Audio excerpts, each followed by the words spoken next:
恐怖の効果音で作った日本の妖怪。ぬらりひょん。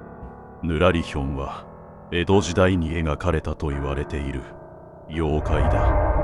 主に人の家の座敷や居間に現れ、急に主人気取りでくつろぎ始める。絶対に客だと思ってもてなしてはいけない。